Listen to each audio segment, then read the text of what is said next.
कांग्रेस चोर है, नरेंद्र मोदी चोर है। कोई बात नहीं।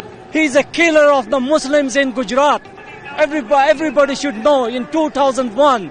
বিদায় ঘণ্টা বাজতে শুরু করে দিয়েছে। যে কোনো সময় শেখ হাসিনার মতো ভারত ছেড়ে পালিয়ে যেতে পারেন নরেন্দ্র মোদী। অর্থনৈতিক সংকট, রাজনৈতিক অস্থিরতা, বহির্বিশ্বের চাপ এবং ভারতীয় ব্যবসায়ী ও কৃষকদের দাবি আদায়ের বিক্ষোভে পতন হতে পারে মোদী সরকারের। পুরো ভারতবর্ষেই এখন একটি কথাই শোনা যাচ্ছে, মোদী হটাও, দেশ বাঁচাও। বিগত এক দশক ধরে ভারতকে দুর্দণ্ড প্রতাপের সঙ্গে শাসন করেছেন নরেন্দ্র মোদী। তার ক্ষমতা এতটাই ছিল যে বিরোধী দল থেকে শুরু করে যে কোনো শক্তি টিকে থাকায় দায় হয়ে পড়েছিল। দীর্ঘ সময় ধরে ক্ষমতায় থাকা কংগ্রেসের মতো প্রাচীন দলকেও নাকানি চুবানি খাইয়েছেন তিনি। হামলা, মামলা, গ্রেপ্তার থেকে শুরু করে নানা অপবাদে দলটিকে অস্থির করে তুলেছিল মোদী সরকার।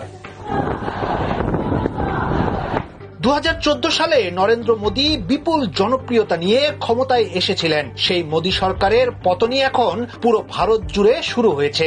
একই সঙ্গে মোদী সরকারের ভুল কূটনীতি, ভারতীয় মিডিয়ার অপপ্রচার, ভারতের কলকাতা, দিল্লি, মুম্বাই সহ প্রতিটি শহরে এখন মোদী বিরোধী প্রতিবাদ চলছে।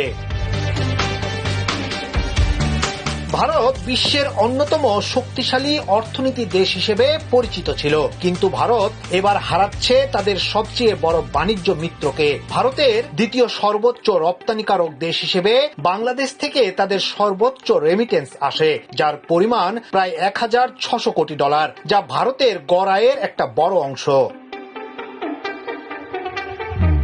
শেখ হাসিনা ভারতে পালিয়ে যাওয়ার পর থেকেই বাংলাদেশের সঙ্গে ভারতের সম্পর্কের অবনতি হয়। দুই দেশের মিত্রতা ধীরে ধীরে শত্রুতায় পরিণত হচ্ছে। মোদী সরকারের অসংলগ্ন কূটনীতি এবং বাংলাদেশ বিরোধী প্রচারণার কারণে বাংলাদেশের জনগণ এখন ভারতীয় পণ্য বয়কটের আহ্বান জানাচ্ছে সামাজিক যোগাযোগ মাধ্যমে।